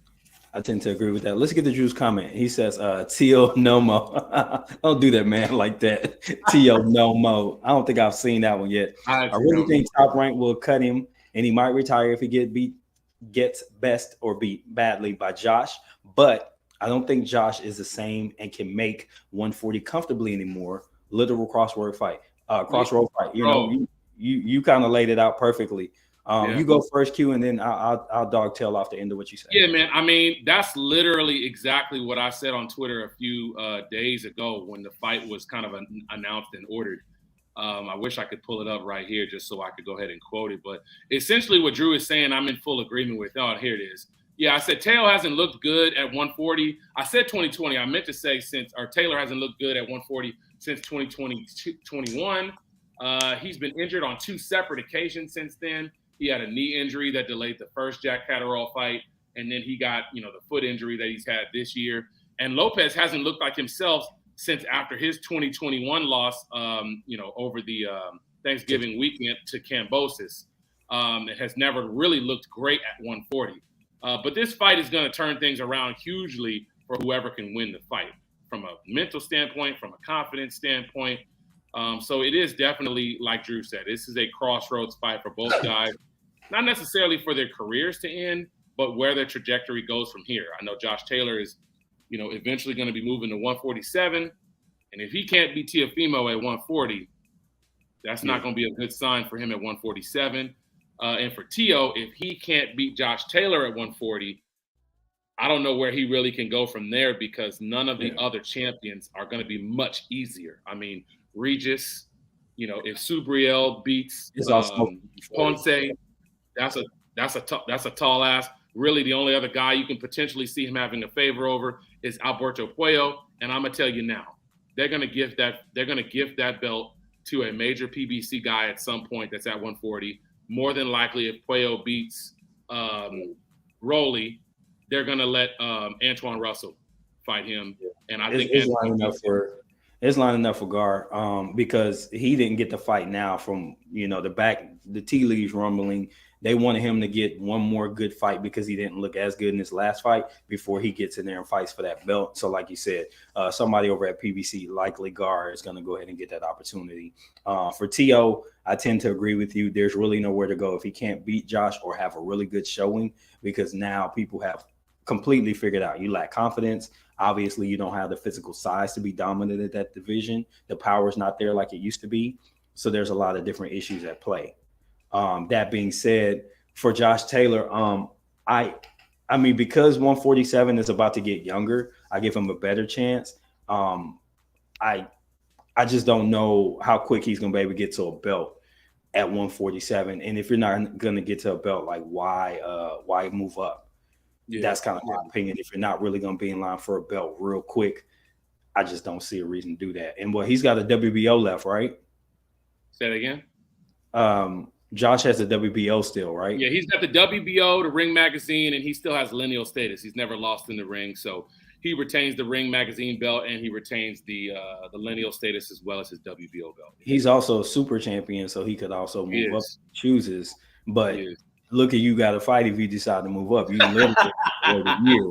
And I can't favor Josh in that fight. He ain't gonna do that. I mean, he had a chance to do that right after he went undisputed. He could have done that a year and a half. That's what I'm saying. Like, he's trying to wait it out, and that ain't gonna happen. What you got here on the screen, bro? Yeah, man. This is actually what I was saying earlier about Teofimo, Josh Taylor's fight. Just kind of my thoughts on it, man. I mean, ultimately, it's definitely a crossroads fight. It's a fight that will prove to be where each guy goes from here. What I would really, really enjoy if it does happen is for Teo to gather the gumption from winning a fight against Taylor. I don't favor him to, but if he was to win that fight, gather up the gumption to pull Regis's card, because I just think that's a perfect fight, man. I mean, Regis being the pressure fighter, Teo being the counter puncher, that's a perfect mesh of styles. Both guys are fairly undersized for 140 as far as height and weight is concerned. So I really, really like that fight, and I think that there's a lot of bad blood between those two guys. So that's an entertaining lead up to what could be a really, really good fight. I mean, I picked Regis to win that fight, but it's something. I was gonna say, I got to go with my homeboy on that one. Regis gonna beat the hell out that boy. I beat that boy. Last thing before we get to our final prediction for the Lara versus Wood fight that's happening this weekend. Kell Brooks says that he wants one more fight, says Boxer's promoter Ben Shalom. So obviously Kell Brook was in the news a couple of weeks ago for, treating himself to a little bit of, some extracurricular activities. Yeah. Which, hey, listen, man, to each his own, as long as you're not, giving it to, children and do your thing. Incapacitated thing. If that's what you choose to do, that's what you choose to do. Yes. One thing that remains to be seen, though, is when that video is from, because it did just come out, but we don't know when that's from. That could have been from, a few years ago. It could have been from recently. There's been no confirmation on that.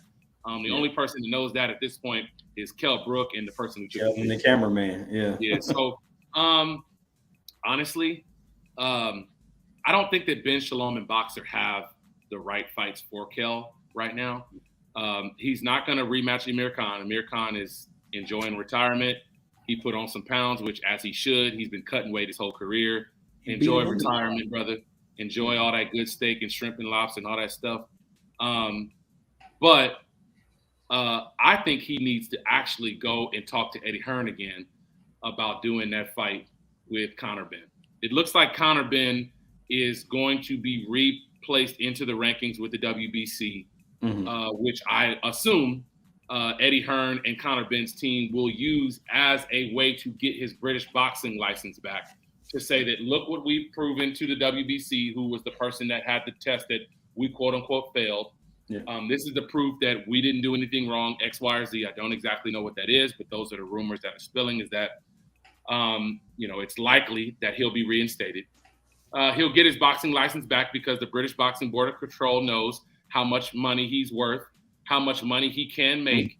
And it looks like the fight with Eubank Jr. is not going to be next on the docket,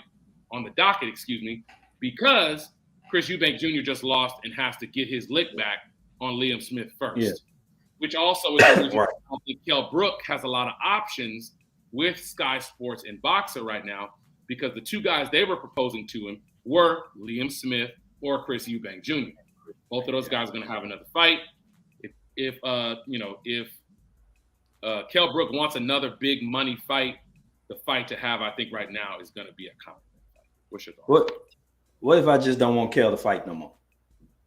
What about that? Well, the thing is, man, it's like, He's a ticket seller. He's a well-known guy, right? He says he wants to fight. If he can get a boxing license, what promoter is not going to put him in with their prize stallion or to make some money? So, I mean, can and should is my thing. Like, why, Kel? Like, Why? I mean, the money, obviously, but go do some exhibition stuff, man. If you can sell, don't go in a real fight. Don't do it, bro. You went out on a win, not really a career win, but a career win. Because his last fight was Khan, remember? It was a big rivalry win. It was a big deal that he won. Like, that's how you close the book. That's it. Like, you could sign it. That's it. Don't fight no more, man. I don't like it, and I don't like it against Conor. I don't like that fight. Conor gonna beat the hell out of him, bro. Because now he got something to prove. Whatever motivation he had before, he got a whole different set of motivational tools to draw from. Because it was taken away when he had opportunities lined up. He had a bag lined up. So he gonna go in there with hell on his mind. And I just don't want that for Kel. That's just me though. I'm a Special K fan, bro, and I don't like that for him. That's a fair point, but I think the realistic thing is that he's had a real hard time since retiring. If that video came out at some point after he's retired, it shows you to what levels he's kind of stepped down to as far as the things that he's resorted to as entertainment or things to keep him busy. For a lot of athletes, it's a difficult thing, man. I mean, that's why so many of these great boxers that we see now, they're retiring and unretiring and retiring and unretiring. I mean, Oscar did it. Floyd did it. Klitschko did it. Yeah. Fury did it. Like a lot of the top tier guys that have had a lot of accomplishments in their life have retired and then unretired later because they just couldn't stay away from the game and they needed that purpose in their life. So if Kel wants to have another fight, man, I think that as long as he passes medicals, as long as his trainer and the people on his team feel comfortable with how he looks in training to let him fight again, I'd love to see a Conor Ben fight. I am with you. I think Conor has the advantage in that situation. The thing that is favoring Kel in that situation is that fight would almost guaranteed be at 154 because Kel's not cutting down to 147 ever again in his life. And Conor is happy to make whatever fight makes him the most money because he's been losing out on money for almost a year now. So he's happy to give that up. And that would be the one advantage he would have as being the bigger guy. Yeah, he definitely would have that. And to your point about having time out of the ring, Drew says, "Hey, a little snow never hurt nobody." No, wow, bro. No, I mean, that's what you do. To each their own. All right, so final picks. We've got Lara versus Wood.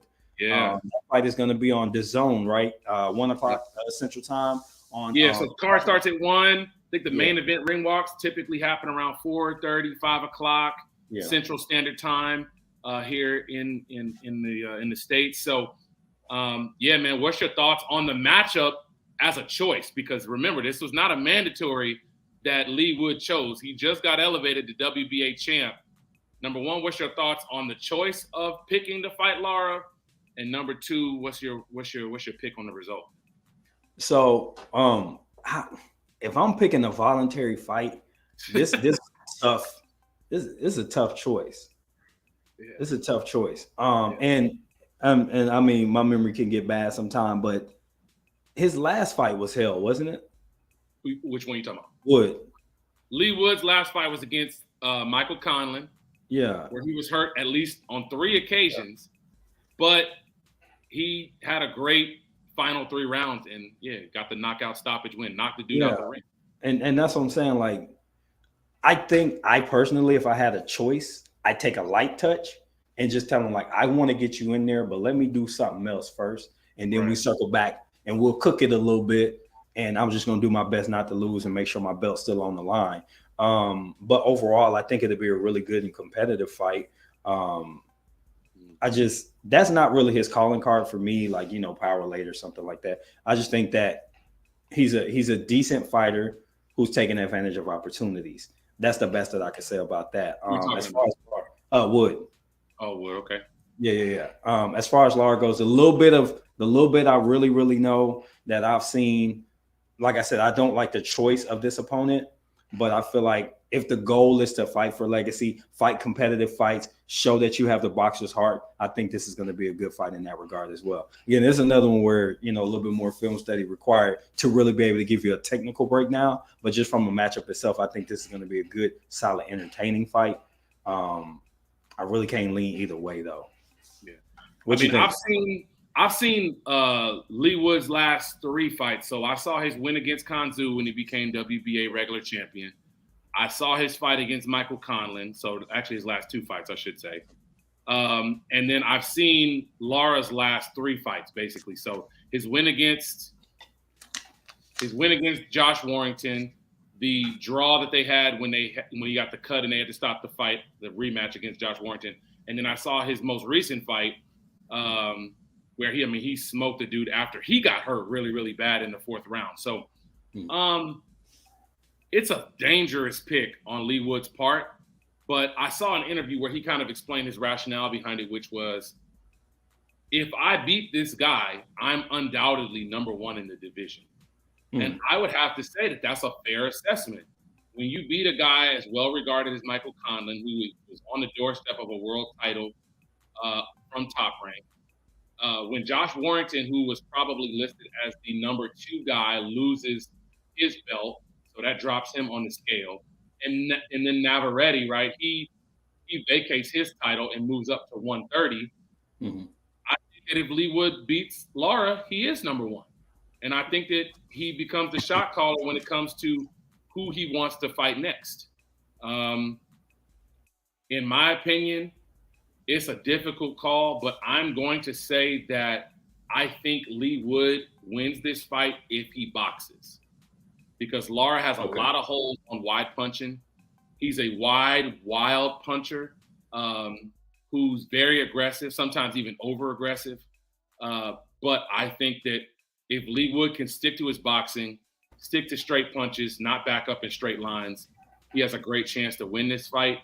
I just have a bad feeling because Lara is a devastating puncher at 126. He's probably the hardest puncher at 126, probably anywhere from 126 through 130 at this point, I would say. I think he's a harder puncher than Navarrete as well. So I think that it's going to be tough for him to win the fight. I would edge it to Lara just because I think that Lee Wood loves a brawl. He loves to get in there and mix it up. He wants to make it dirty. Fight. Yeah. But if he's not drawn into that, I think that he can use his size, his length, and his boxing skill to win a points decision. Fair assessment. We definitely put out the official pick video by Saturday, basically. And I've got a betting show that I go and do sometimes. So if people want to get some odds and stuff, I'm going to roll that out as well. I'll try to put that in with the picks. But I think that's all of them. You got anything else on the list? Or that was all of them? Nah, man, that's all we got for today. Okay, well, hopefully you guys have enjoyed this show. We wanted to do at least 30 minutes to an hour. We actually are coming in closer to 2, so that means the conversation was fluent. Thank you so much for those who participated in the comments, Drew and Nate. Feel free to come back anytime. Hey, you're welcome to join the panel at some point in the future as well. We love to chop it up with fellow fans. And if we're not doing your sport at the time, just hang with us. We try to cover a lot of ground on all of our lives, but we're mostly talking boxing because there's always so much news going on all year. So we're going to keep that thing going as well. But be on the lookout for more videos from us. It's right there on the screen. The T word show on Twitter, right on _Q on Twitter. Follow us, jump in the conversation with us. We're going to go ahead and exit the booth. This has been the Mic Check Podcast, T and Q. We're out. Peace.